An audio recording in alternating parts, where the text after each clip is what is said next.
Hello and welcome to the fourth episode of By the Book, the web series of the Institute of Contemporary History, where we give the spotlight to books and the debate of ideas they put forth. I'm Diana Barbosa. I'm the Science Communication Officer at EHC, and I will not be your host today. I will also be switching now to Spanish, the language for today's conversation. Hola. Sean todas y todos bienvenidos al cuarto episodio de By the Book, la serie del Instituto de Historia Contemporánea, donde destacamos a los libros, sus autores e ideas. La conversación de hoy va a ser conducida por Arturo Zoffman Rodríguez, que ya hemos conocido en nuestro primer episodio. Arturo ha ingresado en el IHC este año y está estudiando los sindicatos de derecha del sur de Europa. Bienvenido una vez más, Arturo, y te paso la palabra para que presentes al invitado, al libro y comentador de hoy. Muchísimas gracias, Diana. Es un placer volver a estar aquí para discutir en esta ocasión este libro, Historia de la FAI, de la Federación Anarquista Ibérica, Anarquismo Organizado, un libro que salió este año, ¿no? Si no me equivoco, a principios de este año, escrito por Julián Vadillo Muñoz, que es doctorado en Historia por la Universidad Complutense de Madrid.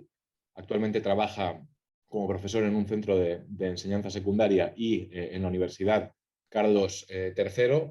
Y la obra de Julián pues es pues muy voluminosa y muy interesante y abarca diferentes temas, aunque generalmente el hilo conductor es la historia del movimiento obrero y en particular la historia del anarquismo.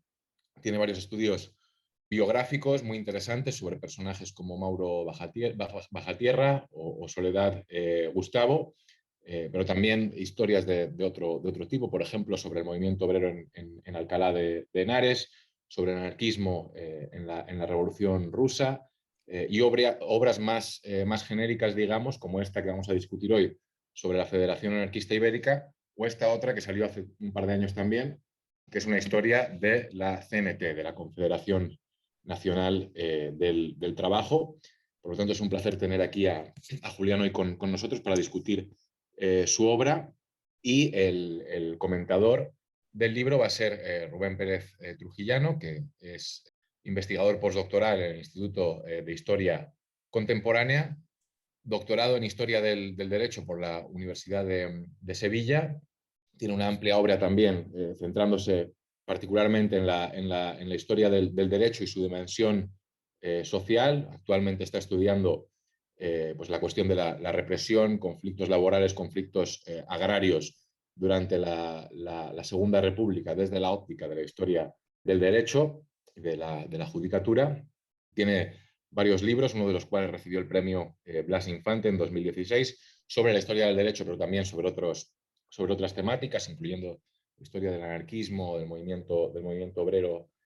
Por lo tanto, creo que va a ser un gran comentador. Decir también que ha impartido clases en varios centros, en la Universidad de Sevilla, la Universidad de Sheffield y la Universidad Internacional de La Rioja. Así que, bueno, creo que tenemos un buen equipo para discutir esta obra. Y pues sin más dilación, le doy la palabra a Rubén. Bien, muchas gracias, Arturo, muchas gracias, Julián, por prestarte a este coloquio, y muchas gracias, Diana, por tu amabilidad que es tan característica.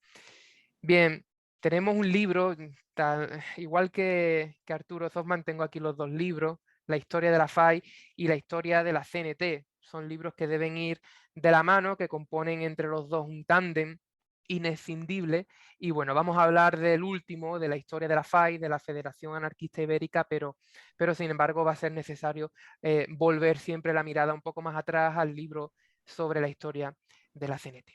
Por lo que concierne a la historia de la CNT, perdón, a la historia de la FAI, el anarquismo organizado, en mi opinión son muchas las virtudes del libro, y sin embargo se pueden destacar, se pueden subrayar algunas, ¿no?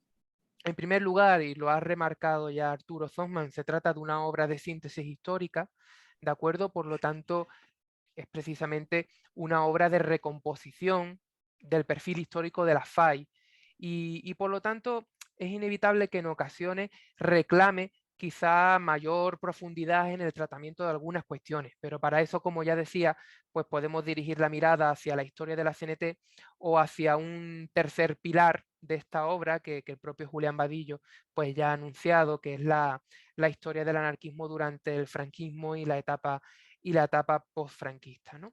Por lo tanto, es una obra de síntesis histórica, tiene una gran dosis de crítica, de impugnación de lo que viene siendo el panorama historiográfico existente sobre este punto, y también es una obra de reflexión. Y como es de crítica, de reflexión y de síntesis, pues es una excelente obra.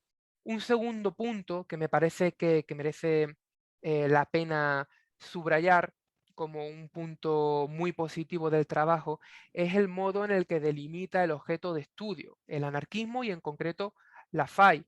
Un modo de delimitar el objeto de estudio muy consciente de la entidad propia de la FAI y que aborda a la FAI como una organización autónoma con entidad suficiente y además aislada del fenómeno de la violencia política. Me parece que esto es un gran punto a favor de la obra porque de alguna manera replica la que viene siendo la regla general en la historiografía, que acostumbra a enfocar el tema teniendo a veces una marcada obsesión por la violencia y la atribución de la culpa por ciertos crímenes y desmanes al anarquismo, dibujando por lo tanto un estereotipo de anarquismo que constituye una especie de cajón desastre y el comodín con el que se procura explicar casi cualquier estallido social, desde la quema de iglesias y conventos en mayo del 31 hasta los más horrendos crímenes de la guerra de 1936 al 39. Este es precisamente un enfoque, un modelo explicativo que Julián supera o que Julián desde luego evita proponiendo otro alternativo y por lo tanto es un segundo punto que me parece que debe ser puesto sobre la mesa como una de las grandes virtudes del trabajo. También, en tercer lugar, hay un aspecto por el que este libro destaca y es el magnífico conocimiento, no tengo ningún reparo en reconocer ese adjetivo, es un magnífico conocimiento de la documentación interna de la FAI y además un análisis, una aproximación bastante eficaz. Sin duda, a veces estas aproximaciones resultan atrevidas o pueden resultarlo. Y me parece que en cierto modo es inevitable, ya que estamos hablando de una organización un tanto anfibia. Es decir, los militantes, las militantes de la FAI acostumbraban, o desde luego no era inusual que un militante de la FAI paralelamente fuera también militante de la Confederación Nacional del Trabajo, de la organización sindical. Por lo tanto, muchas veces el estudio de los peculiares itinerarios de los militantes anarquistas o anarcosindicalistas, pero también de las organizaciones, resulta muy dificultoso, induce a confusiones, etc. Y sin embargo, a mí me parece que Julián Vadillo despliega una serie de herramientas que ayudan a clarificar este panorama a veces difícil de entender. En cuarto lugar, el libro tiene la virtud de saber ubicar históricamente a la FAI, trazando cuáles fueron sus relaciones sociales y políticas, en especial con la CNT, con el principal sindicato libertario, pero en realidad con todo el universo anarquista. Y además me parece muy interesante porque Julián Vadillo consigue recomponer el mosaico de la propia tradición republicana federal o confederal de inspiración prudoniana y pimargaliana, con la cual los militantes anarquistas convivieron largo tiempo. Hay que advertir que esto tiene un alto valor, porque no puede ser considerado un mérito menor en el sentido de que dentro de la historiografía más o menos hegemónica existe lo que el propio Julián Vadillo denomina en bastantes ocasiones el mito de la FAI, que entendería a esta organización como una organización surgida de la nada, es nihilo, que vampiriza, que subordina, que manipula a la CNT y por lo tanto se trata de un mito, un enfoque, una comprensión que Julián Vadillo analiza, critica e intenta enmendar con una propuesta propia. Vadillo analiza, por lo tanto, con finura este mito desde la propia construcción, porque hay que tener en cuenta que en la construcción de este mito historiográfico tuvieron parte precisamente los ambientes libertarios. Esto lo analiza muy bien Julián Vadillo, que después analiza precisamente cómo esa tesis va cobrando asiento en la historiografía, y por lo tanto es bastante importante que contemos con una propuesta que analiza esta cuestión. Relacionado con la anterior, el libro, me parece a mí, en quinto lugar, que procura comprender la acción de la FAI con toda su heterogeneidad, mostrando de qué manera las tendencias generales a menudo eran contradichas, eran combatidas por los grupos locales y regionales. Esto resulta interesante sobre todo en un momento como 1938, en plena guerra civil, cuando los comités nacionales y peninsulares de la CNT y de la FAI rompieron públicamente sus relaciones, la trabazón, la alianza, y sin embargo, Julián Vadillo explica de qué manera realmente pues, esta ruptura no fue seguida de una manera tan tajante a nivel local o incluso regional en ocasiones.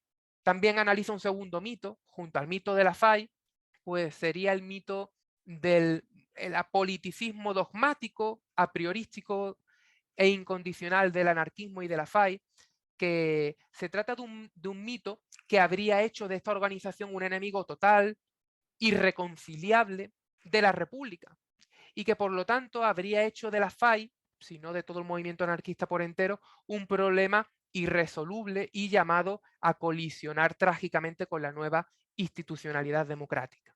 Un mito o una organización, mejor dicho, llamada a entorpecer la consolidación de la República y el ejercicio de los derechos y libertades en el marco de un nuevo sistema constitucional. Lejos de eso, Vadillo contribuye primero a entender que la FAI no era un sujeto unívoco y compacto, sino que respondía, como digo, a dinámicas territoriales y sectoriales muy específicas, a veces contradictorias. Y segundo, Vadillo ayuda a entender que la FAI, que fue fundada en 1927 durante la dictadura de Primo de Rivera, no se opuso ciegamente o frontalmente a la República, sino que adoptó o procuró adoptar una postura más contemporizadora, que por supuesto no implicaba abstenerse de su derecho a plantear críticas, ni suponía sacrificar su propio proyecto libertario, ¿no? Y tercero, Vadillo explica cómo las posiciones políticas de la FAI, en vez de responder a impulsos doctrinales o análisis maximalistas, respondió a unos ritmos más complejos, a una serie de acciones y reacciones que llaman a tener en cuenta en cualquier análisis, en cualquier ecuación, pues el marco de relaciones con otras organizaciones sociales y políticas, entre ellas el curso internacional de los acontecimientos. Hay que tener en cuenta que a este respecto son muy interesantes las conexiones estudiadas por Vadillo entre el anarquismo portugués, sobre todo desde que Salazar se hiciera con el poder en 1932, y las decisiones o las posiciones que fue adoptando la FAI frente al peligro totalitario. Me parece que este también es un punto en el que el libro destaca como un libro sólido y como un libro que hace aportaciones imprescindibles para comprender la historia de la FAI. Entre los puntos que bajo mi criterio merecerían mayor desarrollo, o desde luego puntos que me gustaría que el autor abordara, para eso tenemos la suerte de tenerlo entre nosotros, están los siguientes. En un primer lugar, un apunte o una cuestión de método. Me pregunto hasta qué punto podemos confiar en la documentación producida por la propia FAI.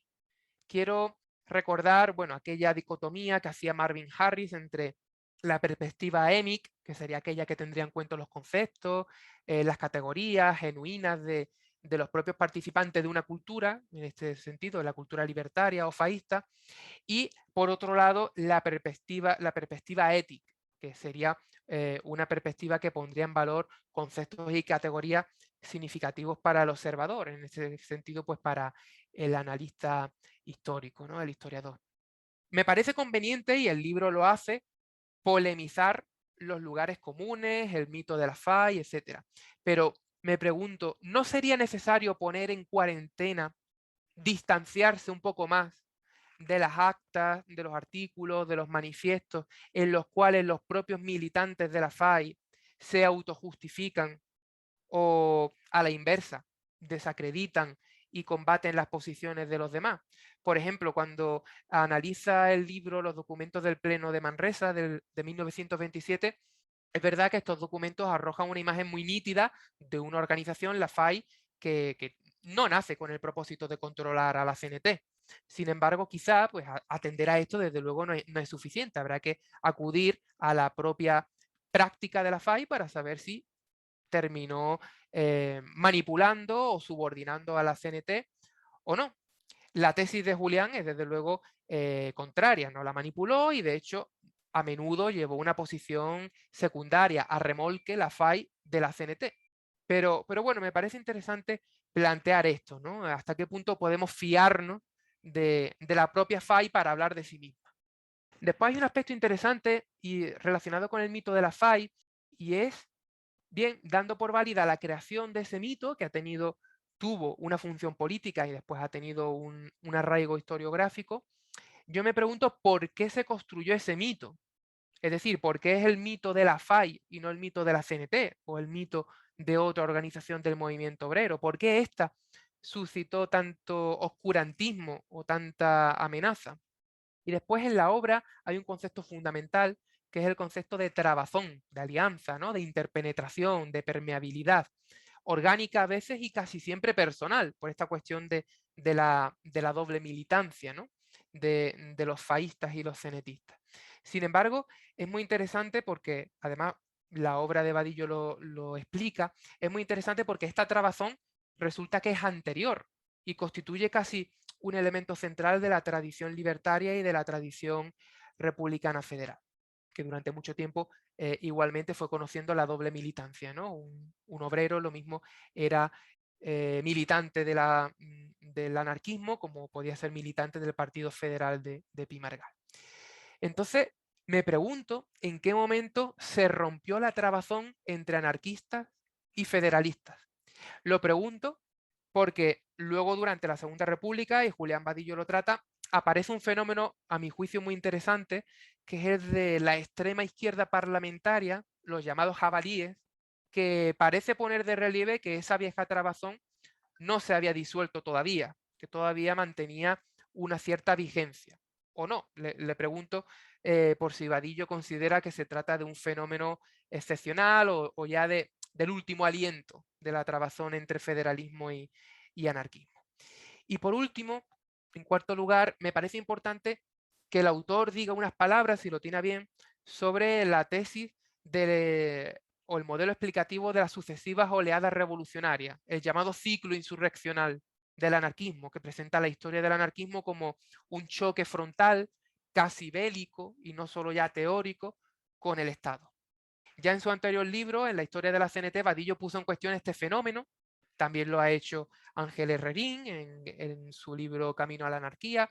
Y lo cierto es que, si me permite la inmodestia, yo mismo he sostenido eso cuando, tras analizar la documentación judicial y policial, fruto de la reconstrucción oficial o institucional de los hechos, he llegado a la conclusión de que las acciones anarquistas, a veces, desde luego, fueron magnificadas por la represión y por la propaganda de la época, lo que retroalimentaba las prácticas represivas, por supuesto, de vigilancia, de control sobre el movimiento obrero en su conjunto y no solo sobre el anarquista.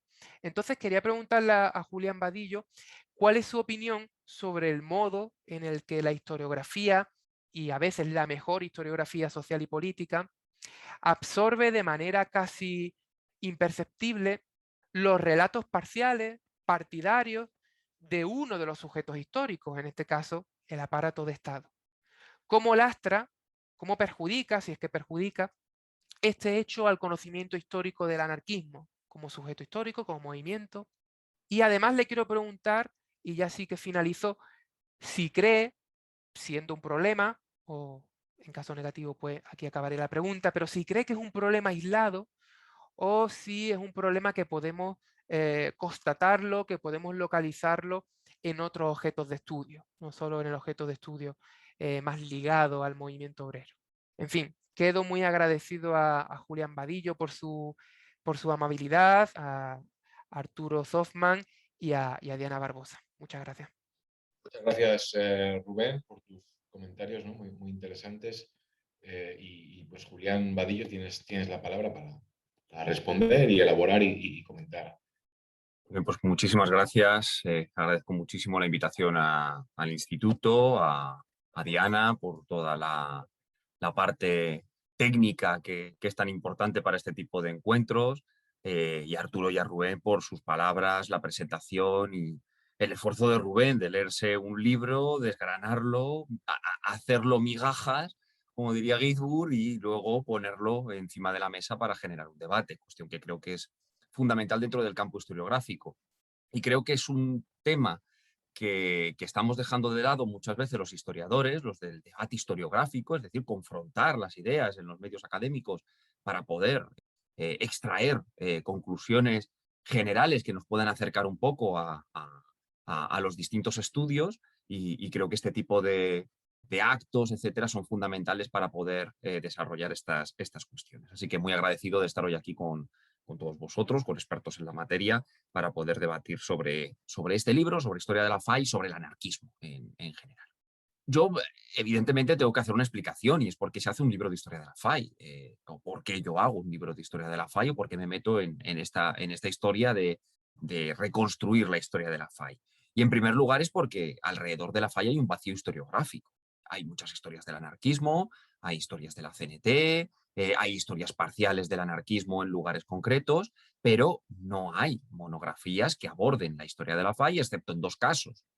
Stuart Christie, que hizo un libro hace mucho tiempo que se llamaba Nosotros los anarquistas, que abarca la historia de la Federación Anarquista Ibérica entre 1927 y el 37, una historia, desde mi punto de vista, más sentimental que historiográfica, porque aunque recupera una gran parte de documentación, en realidad saca unas conclusiones excesivamente personalistas, creo que no casan demasiado con el contexto historiográfico. Y luego está el clásico libro de Juan Gómez Casas, Historia de la FAI, de Juan Gómez Casas, donde en este caso el que fuera secretario general de la CNT en los años de la dictadura y en la transición, hace un libro muy importante, muy interesante, basado en muchas ocasiones en fuentes primarias, pero en el caso de Gómez Casas, con todo el valor que tiene esa monografía, que en muchas ocasiones se acerca a lo que es la visión de la Federación Anarquista Ibérica, no deja de ser también una historia hecha por un militante obrero en un momento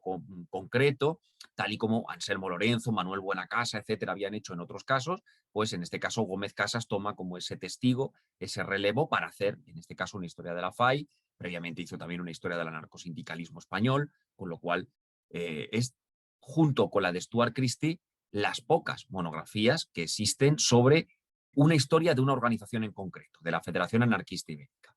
Sin embargo, en todas las historias del anarquismo y de la CNT, etcétera, aparece la FAI como eje transversal.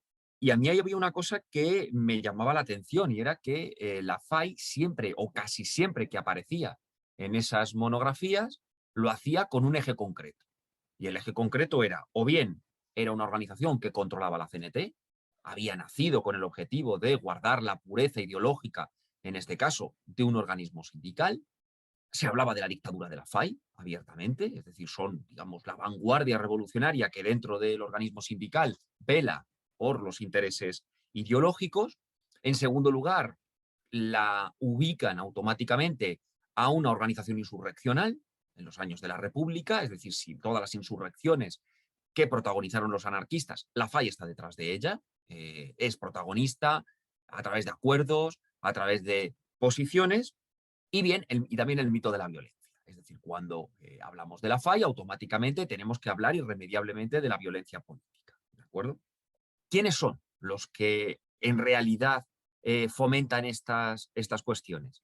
Pues la verdad es que sorprendentemente los encontramos en dos líneas. Por una parte, evidentemente, los detractores. La FAI tiene detractores a lo largo de la historia, internos y externos, de época e historiográficos, y van a ubicar a la FAI en esos criterios. Pero también sus defensores. Hay un montón de defensores de la FAI, y lo podemos rastrear a través de memorias políticas de militantes de la CNT, de la FAI, de la época, que van a hablar de la FAI en esos términos. La mayoría de ellos no son integrantes de la FAI o han estado muy poco tiempo en la FAI o han pertenecido a la FAI en momentos históricos concretos. Me viene a la cabeza, por ejemplo, Juan García Oliver y su Eco de los Pasos, que ahora ha tenido una reedición por parte de la editorial Virus, y Juan García Oliver habla de la FAI en unos términos que él mismo desconoce porque no pertenecía a la FAI en aquellos momentos, ¿no? Hay un pasaje incluso del Época de los Pasos bastante representativos donde García Oliver dice la FAI, dice, claro, nosotros utilizábamos la FAI como un paraguas, pero la FAI era 4 personas que estaban metidas en un local leyendo periódicos, poco menos es lo que dice García Oliver de los faístas.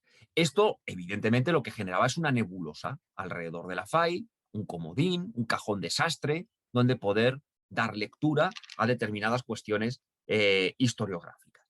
Pero también quiero dejar claro una cosa, y esto en la introducción del libro lo digo, esto no es un libro de historia del anarquismo.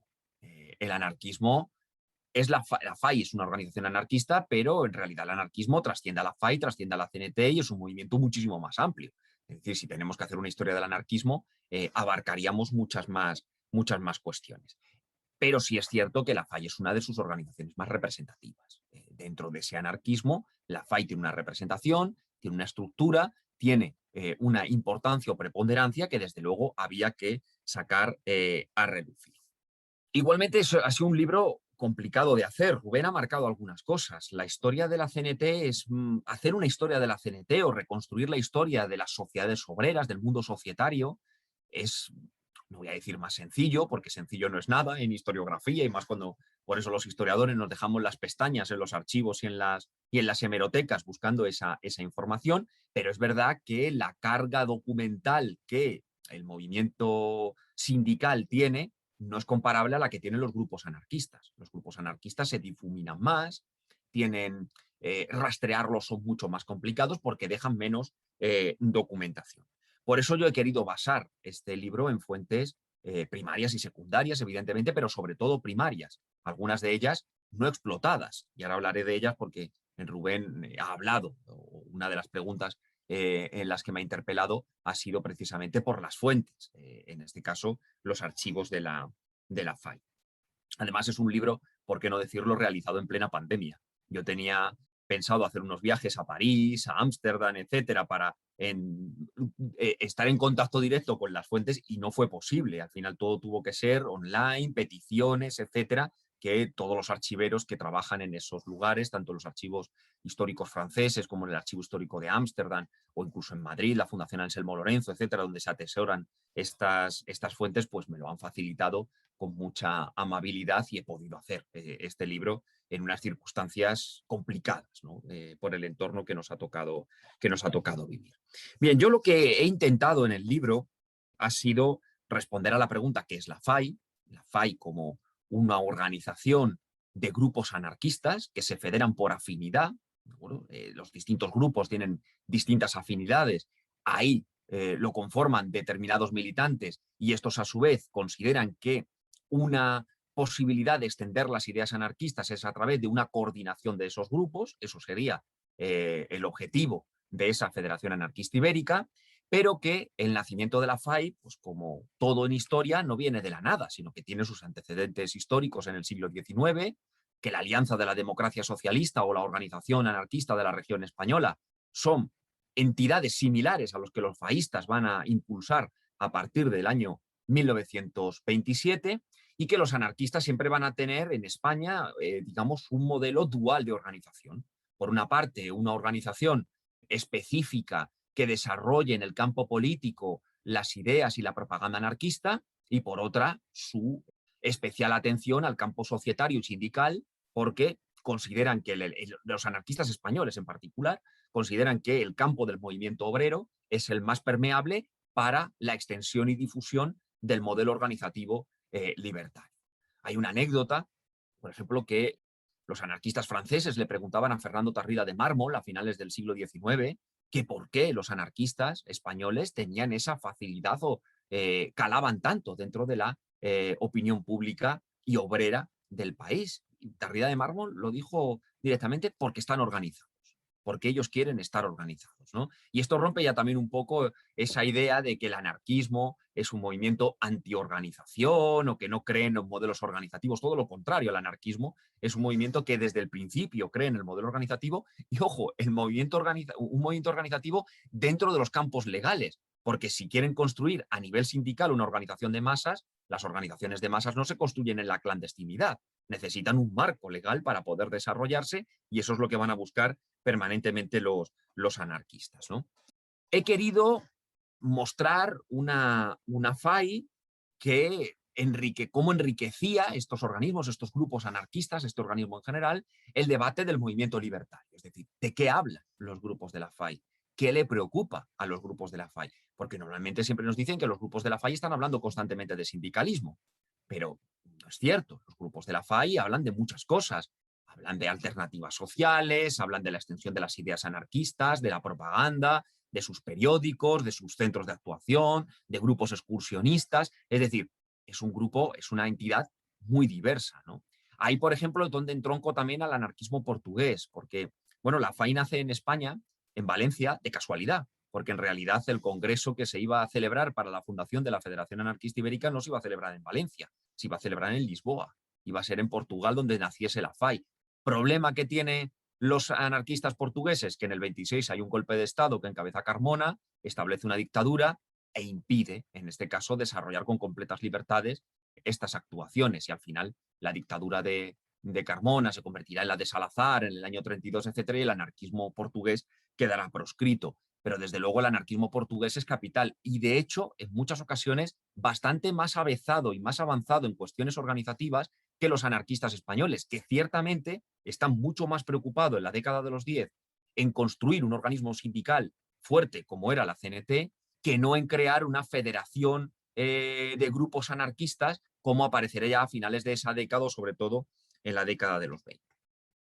También que el anarquismo es plural, es decir, estamos hablando de un entorno acotado como es la península ibérica y más concretamente en España porque es donde tiene más fuerza, pero la FAI nace al calor de los grupos españoles en el interior, de los grupos portugueses, pero también de los grupos de habla española fuera de España, en Francia, en Estados Unidos, en el norte de África, etcétera, que todos ellos confluyen en la necesidad de una coordinación y de un organismo que les aglutine y que les articule. Desde luego, la FAI más interesante es la FAI de la Segunda República, es el tiempo de los mitos, ahora entraré en alguno de ellos por las preguntas de Rubén. Un mito, el mito del faísmo, por ejemplo, está introducido sobre todo por el treintismo. En un primer momento, los debates que tienen anarquistas y sindicalistas en los años 30, a principios de los años 30, va a motivar ese mito. ¿Por qué? Aquí respondo ya a la primera pregunta de Rubén. ¿Por qué surge ese mito? Porque tiene siglas, porque lo puedes reconocer físicamente. Es decir, grupos de presión existían dentro de la CNT y muchos. Habían distintos grupos de presión. El problema es que si tú esos grupos de presión los reduces a unas siglas que les puedes poner cara y personas, pues evidentemente es más sencillo construir el mito. Y a partir de ahí, decir de forma abierta que hay un control por parte de una organización que ha desviado el contenido originario del modelo sindical hacia un modelo insurreccional y fuera de la realidad, pues evidentemente la FAI tiene todas las de perder. Pero ojo, los debates que se dan entre los treintistas y los anarquistas en los años 30, sobre todo entre el 31 y el 33, que es cuando se aglutina mayoritariamente estos debates, no son ni mucho menos con la FAI. La FAI es un organismo y los debates se dan en periódicos que incluso muchas veces no son de la FAI, como por ejemplo El Luchador, que es un periódico que encabeza la familia Urales, donde dan cabida o entrada a numerosos debates organizativos del anarquismo. ¿Que hay faístas que debaten sobre esas cuestiones? Por supuesto, pero hay otros que ni siquiera van a entrar al trapo en esas cuestiones y se van a dedicar a otras cosas, ¿no?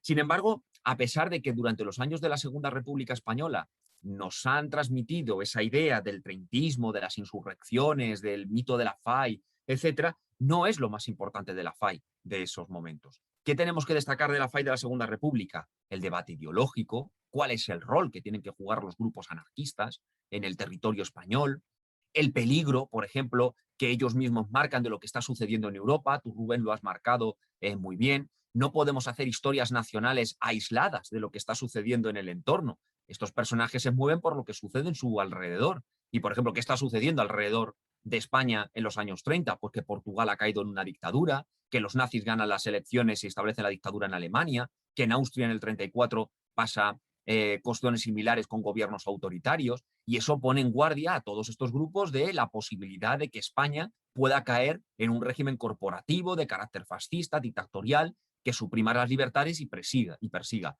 a las organizaciones libertarias. Esos son los debates que tienen los grupos anarquistas en aquella época.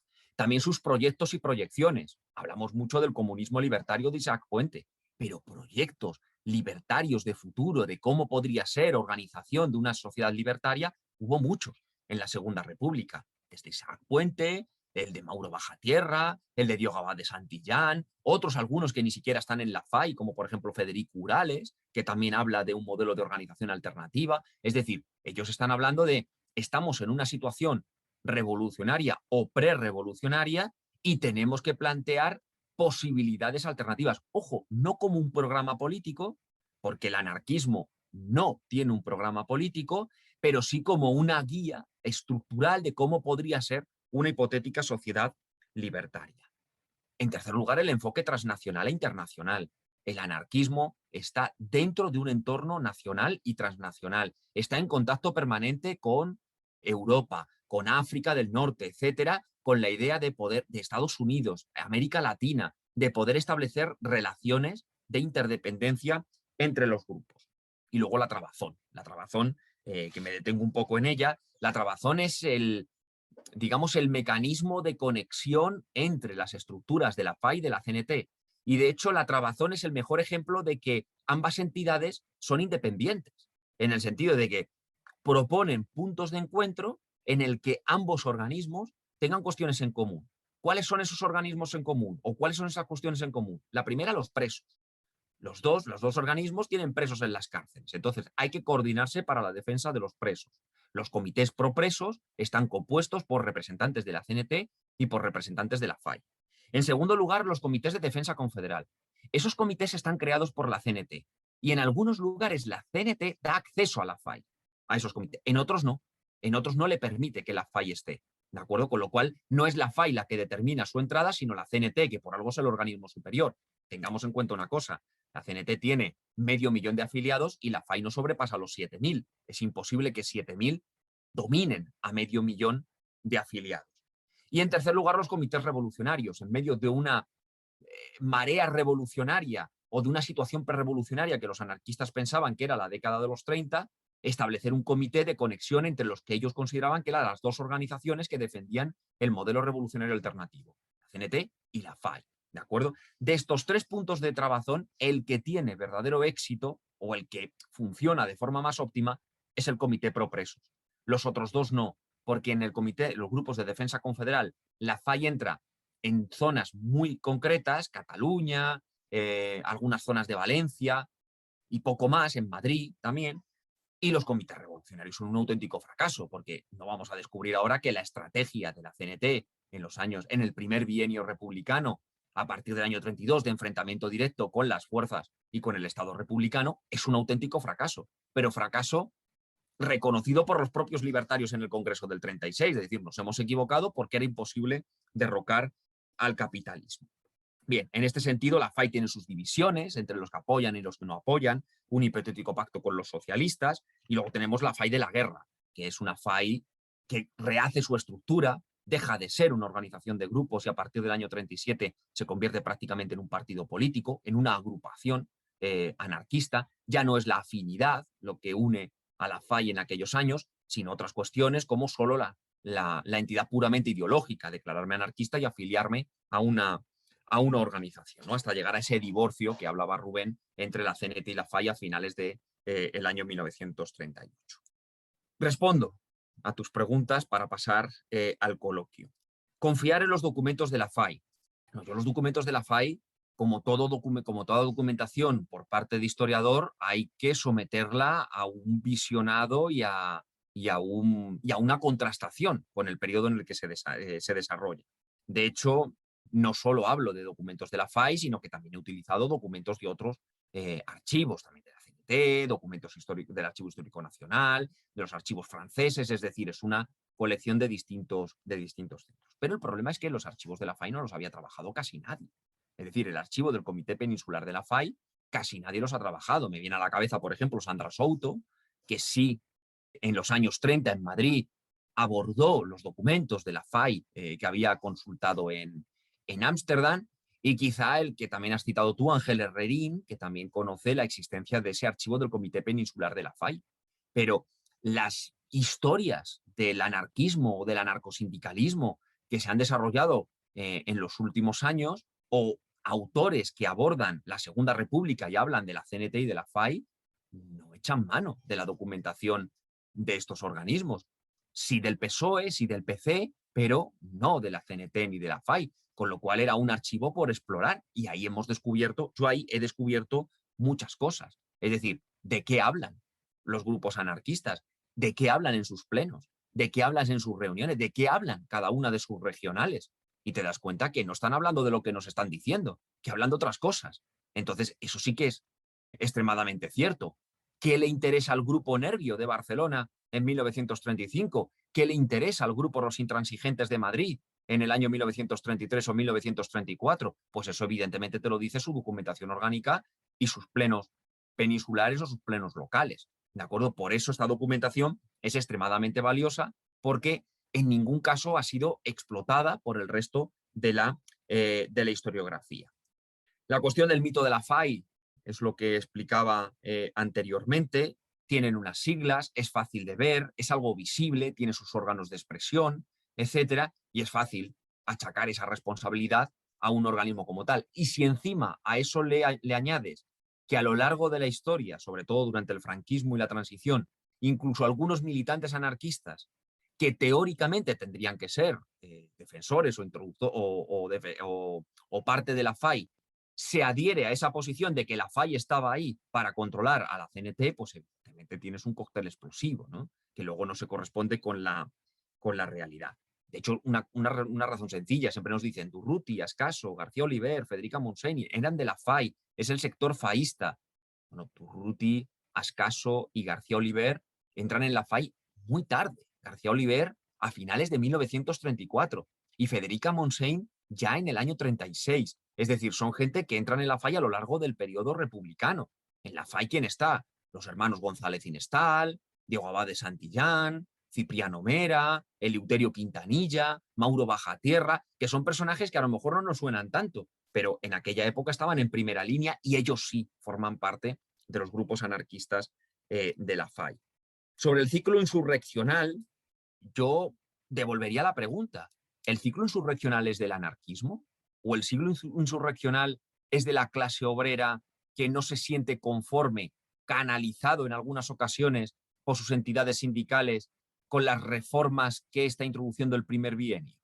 Porque Castilblanco o Arnedo no son movimientos anarcosindicalistas y la CNT y la FAI ahí no tienen ningún tipo de influencia, son los UGTistas. En todo caso es la UGT la que tiene influencia. En otros casos sí, Alto Llobregat, Casas Viejas, etcétera, donde la CNT o la FAI sí que tienen mayor influencia.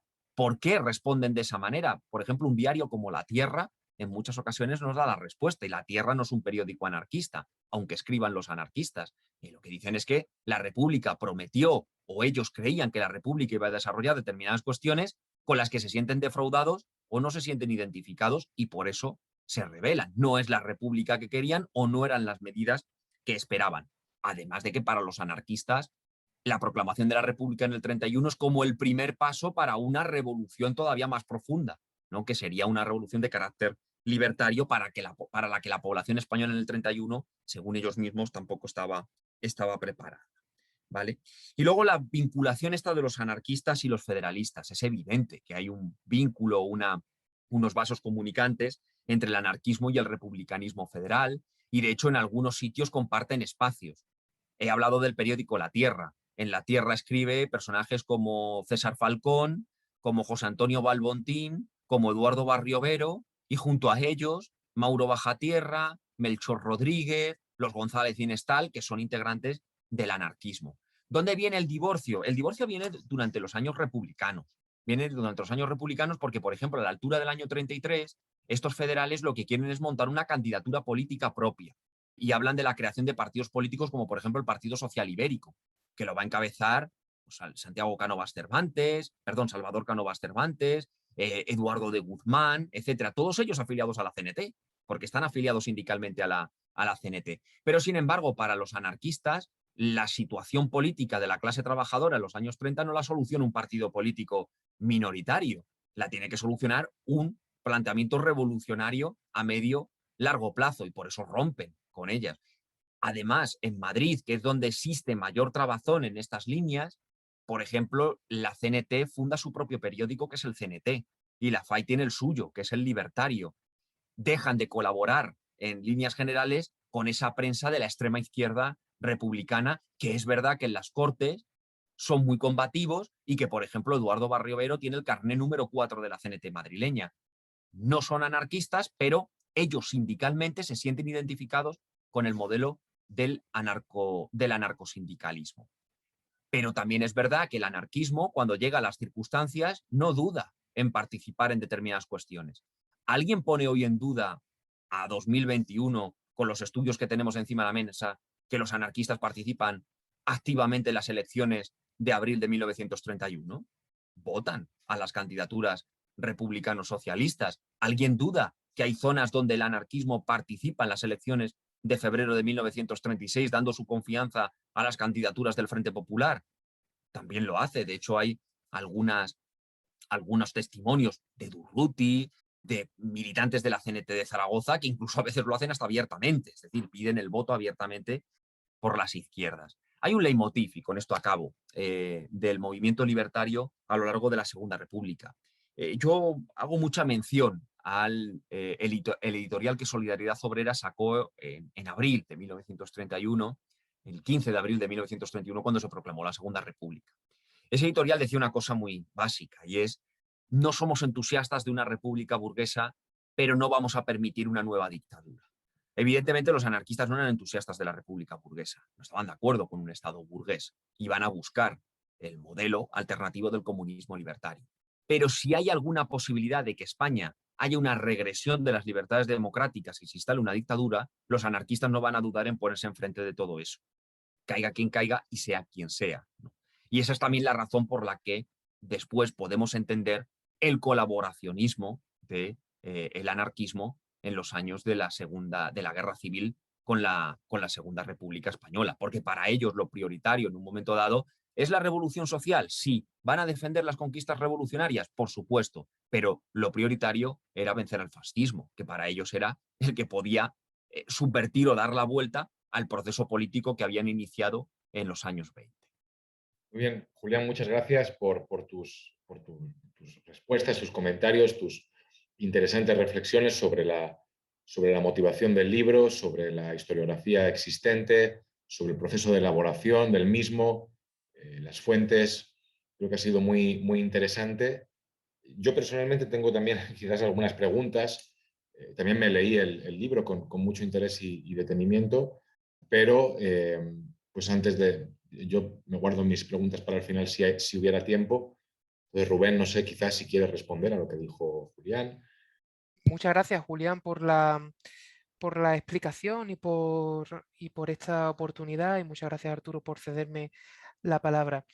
Yo quizá quisiera hacer dos apuntes.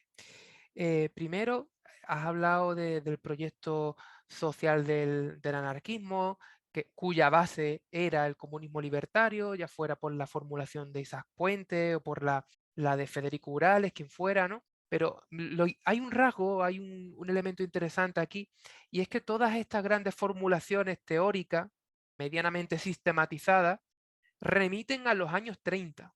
Y te querría preguntar si es que más adelante el anarquismo y el faísmo lo que hace es sencillamente evocar aquella tradición curtida en los años 30 durante la Segunda República, o sobre la base de la experiencia revolucionaria posterior al golpe de Estado del 36, o si existe ahí una ruptura dentro de la propia tradición nacional, por así decirlo, y ya se tienden puentes a otro tipo de visiones libertarias. Estoy pensando en sobre todo en Estados Unidos. Y después quería preguntarte, porque hay un elemento que a mí me interesa particularmente, y es, en definitiva, la intervención política, netamente política, no la influencia, etcétera, que a mí me parece que llegó a tener el anarquismo durante la vigencia de la Segunda República Española. Lo hemos visto en la participación, en la alianza con los partidos de extrema izquierda, los jabalíes, ¿no? Que era en definitiva una participación en el proceso constituyente, porque estamos hablando de las elecciones a las Cortes Constituyentes. Lo hemos visto después en la colaboración, incluso asumiendo algunos ministerios durante la Guerra Civil. Y después también hay un elemento que además has citado en tu intervención, que es la relación que tenía el anarcosindicalismo y el anarquismo general con las realidades coloniales. Has hablado del norte de África, sobre todo después de la Guerra Civil se produce un gran exilio, eso es cierto, pero es interesante también porque durante la propia Segunda República el anarquismo fue uno de los movimientos que de manera más permanente y más perseverante denunció las limitaciones del constitucionalismo republicano, limitaciones que se detenían ante la frontera de la metrópoli y que establecían un verdadero régimen de excepción dentro de las colonias. Y en este sentido, la intervención política del anarquismo, del anarcosindicalismo, no supone, en este caso, una participación firmemente, netamente, honestamente constitucionalista, porque a fin de cuentas muchas veces en la prensa lo que vemos es cómo las voces anarquistas lamentan y denuncian que la Declaración de Derechos formalmente reconocida en la Constitución no llegue a África o no llegue más allá del Estrecho de Gibraltar. Entonces te quería hacer estas dos observaciones y quedo muy agradecido por la intervención, Julián. Yo tenía una pregunta que, bueno, es de no historiadora, igual va a sonar muy básica y muy ignorante, pero aquí va para alguien que nos esté escuchando y que tampoco lo sea. ¿Ha habido una relación? Bueno, estamos celebrando este año el centenario del Partido Comunista Portugués. ¿Ha habido una relación entre las FAI, entre esta organización y la organización del Partido Comunista Portugués durante la dictadura? Una vez que has mencionado que las organizaciones anarquistas portuguesas luego fueron muy reprimidas por el Estado Novo, ¿ha intervencionado en ese momento el Partido Comunista en alguna colaboración más ibérica? Pues no, muchas gracias y pues también efectivamente me leí el libro y lo disfruté. Yo tengo también un particular interés por la historia del anarquismo, ¿no? Y dediqué mi doctorado a eso precisamente, aunque ahora trabajo una cosa diferente. Y una de las cosas más interesantes de este libro, ¿no? Es que realmente rastrea toda la tradición, pues, del dualismo organizativo anarquista y también arroja luz sobre el desarrollo teórico, ¿no? que subyace a eso, ¿no? La idea de que, pues, de que el mundo sindical es una cosa, que tiene que tener su autonomía y que los grupos anarquistas tienen otro carácter y tienen que organizarse de otra manera.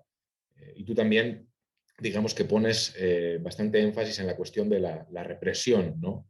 Que también un poco estimula ese dualismo organizativo. Y pues me parece un argumento bastante seductor, ¿no? Y muy elocuente, pero yo un poco, digamos, a la luz de lo que preguntaba Rubén, también me pregunto, ¿no? Si más allá, digamos, del desarrollo teórico interno de los anarquistas ibéricos, digamos, quizás el libro no tendría que haber, pues, hablado más, ¿no? Y relacionado más el surgimiento de la FAI con la coyuntura específica de España en los años 20, la interacción, ¿no? de los anarquistas con un contexto político muy turbulento, y también, digamos, sus polémicas, ¿no? Y los conflictos con otros grupos de izquierda y otros grupos dentro también de la propia CNT, ¿no? Porque, pues, yo estudié un periodo un poco precedente, ¿no? Digamos, todos los debates alrededor de la Revolución Rusa, la ruptura con la Internacional Comunista, ¿no? con la Profinter, ¿no? Para ser más exactos, en 1922, y lo que vemos, digamos, es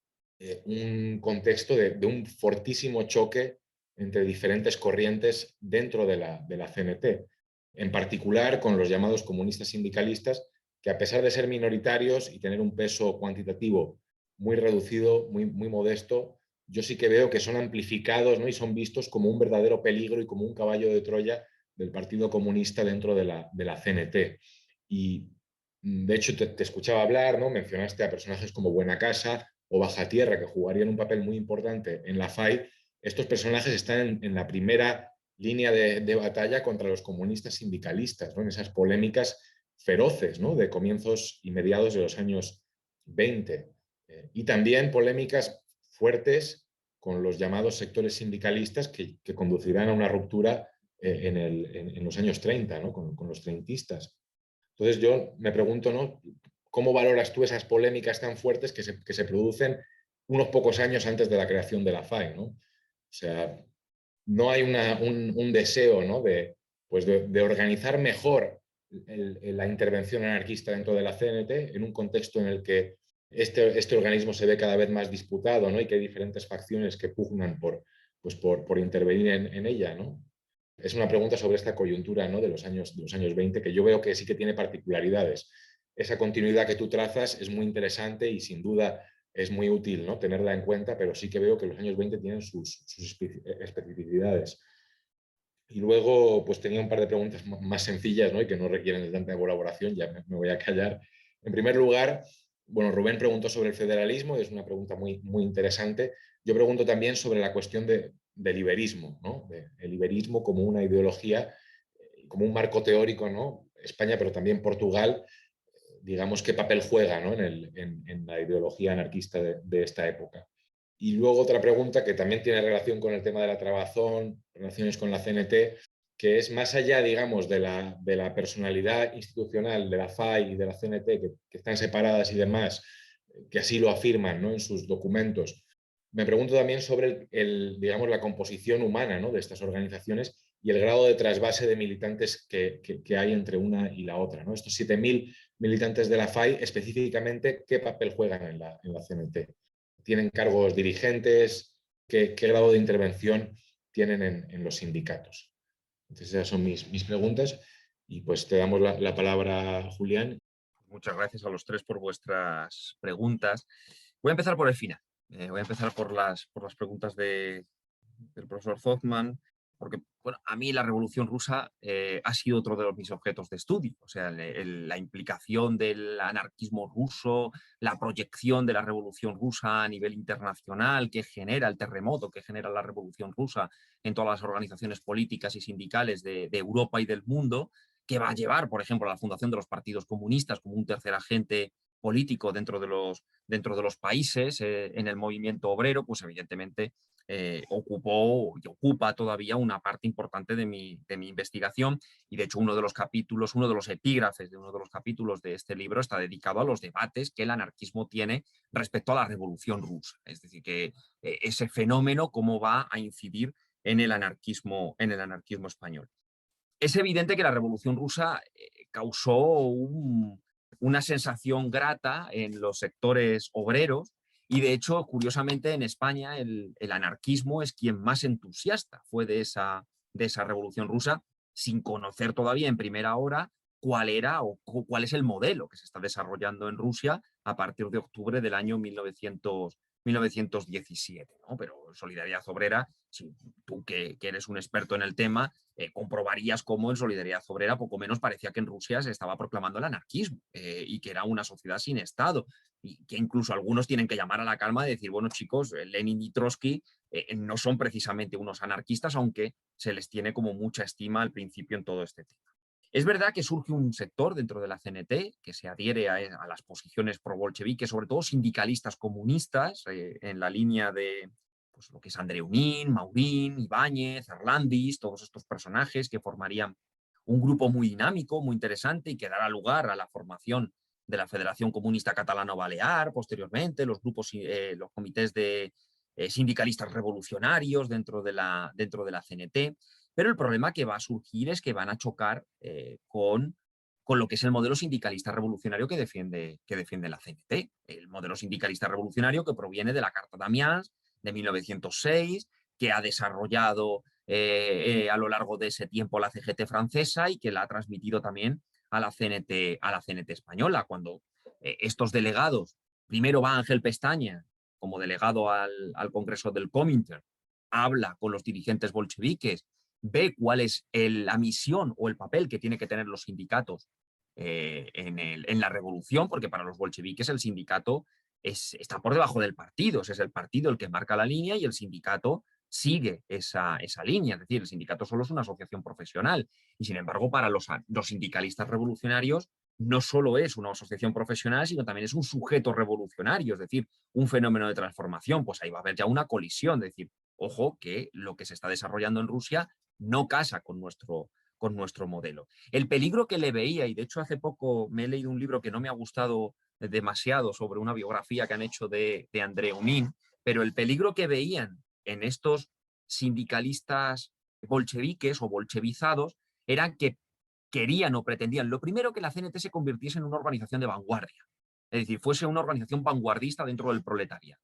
¿Quién tiene que encabezar la revolución en España? Lenin diría el partido, pero en España el partido es el Partido Socialista y el Partido Socialista no está en esa línea. Entonces le dice Nin, tiene que ser la CNT, o sea, en España no podemos contar con los partidos, tienen que ser con los sindicatos. Pero es que el anarcosindicalismo no es una organización vanguardista, entonces tampoco casaba con el programa del Profinter en ese sentido.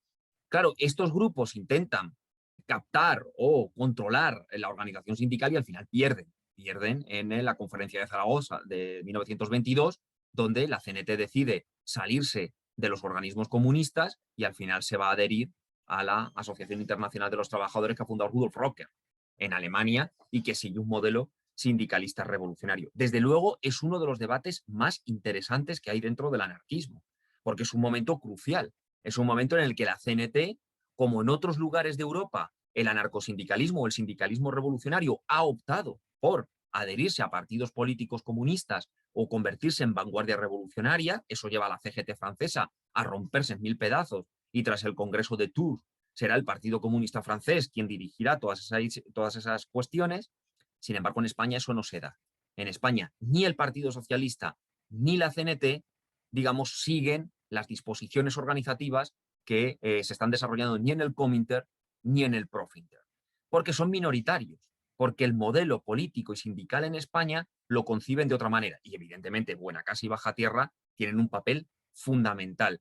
¿Apoyando a la Revolución Rusa? Sí. ¿Apoyando al proletariado ruso? También. Y criticando al partido bolchevique y la estrategia de los sindicalistas comunistas como ningunos, ¿de acuerdo? Y esa parte va a quedar relegada. Luego lo intentará otra vez el Partido Comunista. Tú lo sabrás porque Pepe Díaz habrá una estrategia de que él sea la CNT, el sindicato del Partido Comunista, también fracasa. ¿De acuerdo? Todos los, digamos, intentos por parte de los comunistas de hacerse con el control sindical van a fracasar en España. Va a ser la cuenta pendiente de los comunistas en España, el control sindical, a lo largo de toda su historia, ahora que se está celebrando no solo en Portugal, también en España y en todos los países, el centenario del Partido Comunista. Por ejemplo, en España la cuenta pendiente de los comunistas siempre fue el sindicalismo. No lograron articular ni un sindicato propio ni controlar los sindicatos que ya existían. Incluso cuando en la dictadura Comisiones Obreras se convierte en esa entidad más cercana, al final también la acabarán perdiendo, ¿no? Desde luego es un debate muy, muy interesante. El iberismo, claro que ellos son deudores de las corrientes iberistas. De hecho, la Federación es anarquista ibérica, porque parte de un concepto peninsular, de esa conexión que ha existido siempre entre el anarquismo español y el portugués, que incluso llevaron a la celebración de algunos congresos como el de Ferrol de 1915, que está impulsado por los españoles, pero también por los portugueses. ¿De acuerdo? Por eso cuando los anarquistas se plantean la necesidad de un organismo que aglutine a los grupos, hablan de una entidad o un espacio ibérico. De hecho, es que Portugal está mucho más avanzada. Es Portugal la que proyecta esa idea de, ojo, podemos estar todos juntos. Porque antes de la fundación de la FAI ya existía una federación anarquista en Oporto, existía una federación anarquista en Lisboa. O sea, hay una serie de entidades regionales que aglutinan grupos y esa idea es la que los portugueses le dicen, oye, esto se puede llevar a efecto también al ámbito ibérico y esto a los españoles les convence. Desde luego el iberismo es una base, ¿de acuerdo? Que también parte, y esto lo engancho con lo que decía Rubén, parte de las cuestiones de los federales. Los republicanos federales ya en el siglo XIX hablaban de una unidad ibérica que aglutinase a España y a Portugal, a los dos países. Y de hecho, el liberismo ese que se ha mantenido durante largo tiempo. Por ejemplo, los republicanos lo seguían defendiendo durante mucho tiempo, pero cuando se proclama la Revolución de los Claveles en el 74 siempre dijeron y que sean como los portugueses dicen, porque será una república y no una monarquía como en España, ¿no? Pero en ese sentido, claro que hay un sustrato o una base de liberismo que es más que clara. Y sobre lo que me comentabas de los militantes de la FAI que participan en la CNT, la inmensa mayoría de los militantes de la FAI son afiliados de la CNT porque son trabajadores y se afilian a su sindicato. ¿Algunos tienen cargos directivos? Sí. Algunos son secretarios de sus sindicatos, otros son secretarios o directores de periódicos, por ejemplo, Avelino González Mallada, que es el director del periódico CNT en los años 30, eso existía. Pero la duda es, la CNT muchas veces tomaba decisiones que un anarquista o un grupo o grupos de la FAI podrían estar en contra. El militante de la FAI en la CNT es un sindicalista en la CNT y luego es un militante de la FAI. Y en cada organismo defiende los acuerdos de su organización. Esa era la diferencia. Si la CNT decide una cosa que un anarquista de la FAI está en contra, si mayoritariamente lo ha elegido la CNT, así se va a llevar a efecto. Yo siempre he sostenido lo contrario y en los libros lo he dejado, en este y en el de la CNT lo dejé claro. Yo no creo que la FAI dominase la CNT, porque digamos, la hipótesis cae por su propio peso, pero sí creo que la CNT va a mediatizar muchísimo a la FAI, muchísimo a la FAI en muchos momentos. Y esa mediatización sí va a ser un lastre en muchas ocasiones para los propios grupos anarquistas porque van a estar atados de pies y manos dentro de su campo de actuación. Respecto a la pregunta de Diana sobre las conexiones que pudieron existir entre la Federación Anarquista Ibérica, el Partido Comunista Portugués, no hay conexiones, más que nada porque son rivales políticos. De hecho, el Partido Comunista en Portugal, en Francia, en España, como hemos visto, no tanto, resta fuerza al anarquismo. Es decir, el estallido de la Revolución Rusa al final hace que muchos anarquistas, o una parte importante de anarquistas en muchos lugares, se pasen con armas y bagajes al Partido Comunista. ¿De acuerdo? Y eso va a hacer que en algunos lugares se desconfigure el movimiento anarquista y el actor político principal a nivel del campo obrero junto a los socialdemócratas sean los comunistas. Y en este caso el Partido Comunista Portugués va a ser el camino que elija, que será evidentemente un partido fundamental para entender la oposición a la dictadura de Salazar, porque mientras los socialistas y los anarquistas decrecían en Portugal, los comunistas sí van a encontrar mayor eco y van a tener mucha más fuerza. Eso también pasará en España, sobre todo a partir de la década de los 60. Los grupos, digamos, más clásicos relacionados con el anarcosindicalismo, el socialismo, etcétera, decrecen frente a la influencia que va a tener el Partido Comunista de España en la oposición a la dictadura franquista. Entonces, conexiones no hay. Ahí ya sí que no soy yo conocedor, pues no sé si firmarían manifiestos en conjunto junto con otros organismos en contra de la dictadura en algún momento, pero por las épocas en las que se desarrolla lo veo complicado, sobre todo porque entre el anarquismo y el comunismo surge una difícil relación y entendimiento. Y luego, para terminar, lo que me comentaba Rubén, por ejemplo, hablaba de el anarquismo como que hacía referencia constante al comunismo libertario como un proyecto de los años 30, etcétera. Esto va a ser un problema para el anarquismo español. De hecho, ahora que estoy con el tercer volumen, que será la CNT y la FAI en la dictadura franquista, la transición democrática, el gran problema que va a tener el anarquismo es un movimiento en España y en todos los lugares de victorias y de derrotas. Y el año 39 es la gran derrota del anarquismo. O sea, el hecho de que el proyecto político que triunfe en España sea diametralmente opuesto, ya no solo y exclusivamente a un concepto de república democrática parlamentaria pluripartidista, sino a un modelo revolucionario como el de la CNT, eso es la gran derrota del anarquismo. Entonces, cuando el anarquismo se va al exilio, lo primero es un anarquismo que se diversifica, se bifurca. Hay anarquistas en el norte de África, en Francia, en Inglaterra, en Latinoamérica, en México, en muchos lugares. Ya no es un movimiento que espacialmente esté unido en un lugar, y eso es muy difícil de coordinar. el peso de la derrota va a tener consecuencias políticas, porque todos se van a intentar echar la culpa. Todos echan la culpa primero entre grupos políticos. ¿Quién ha tenido la culpa? Los comunistas. Los comunistas dicen que los anarquistas que los otros. Y luego entre ellos mismos. Tú has colaborado con la República, tú no lo has hecho no sé qué. Es decir, al final eso va a generar un problema dentro del exilio. Y lo que el exilio tenía mucho era una vivencia del pasado. Es decir, qué oportunidad hemos tenido y se ha perdido. Esto es algo, y Arturo supongo que coincidirá conmigo, que también se da en el anarquismo ruso. La derrota del anarquismo ruso y su exilio en París es qué bonito fue aquello, pero hemos sido derrotados, ¿de acuerdo? Y a ver cuándo vuelve otra vez a producirse unas circunstancias similares. Y lo que sí has tocado una cosa, Rubén, que me parece muy, muy interesante, es lo del tema del anarquismo y la descolonización o las colonias. El anarquismo desde el siglo XIX es un movimiento descolonizador, está en contra de la colonización y del imperialismo, y lo denuncia en sus prensa, en sus órganos de expresión y en sus distintos congresos. Y también hay una cosa, porque tú dices, ¿no es esto una forma de mediatizar o de intentar introducir medidas dentro de la Constitución?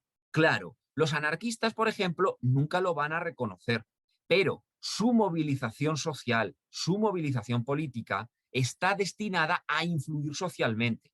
Y si influye socialmente en el encaje territorial dentro de una Constitución, en el proceso de debate que se dan en las Cortes Constituyentes, pues magnífico y perfecto. De hecho, la única disposición política que los anarquistas van a emitir en su Congreso del 31 será la que dice que están de acuerdo con el Estatuto de Cataluña, que Cataluña tenga un encaje territorial dentro de España, con un estatuto de autonomía. Y dentro de esa idea también están las colonias, por la independencia o por concederles un estatuto de autonomía distinto.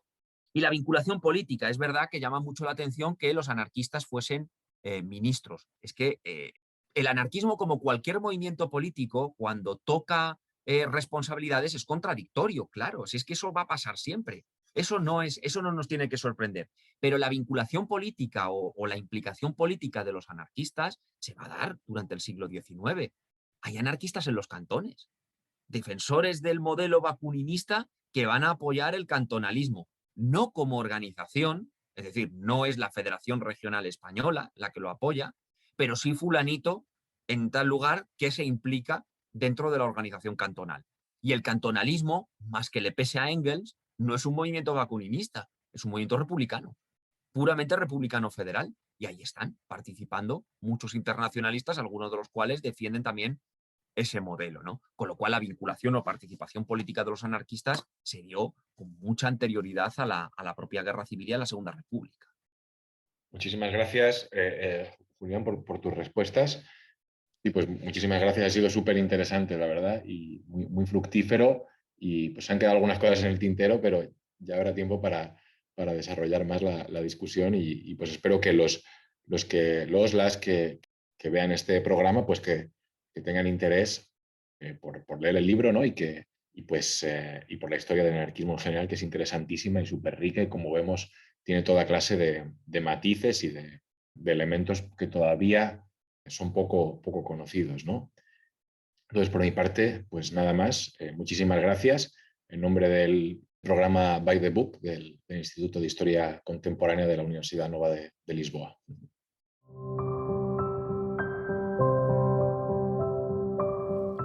By the Book is a podcast of the Institute of Contemporary History. Production and editing was by Diana Barbosa. Our guests were Julián Vallido Muñoz and Rubén Pérez. Today's host was Arturo Thoffman. Funding was provided by the Foundation for Science and Technology.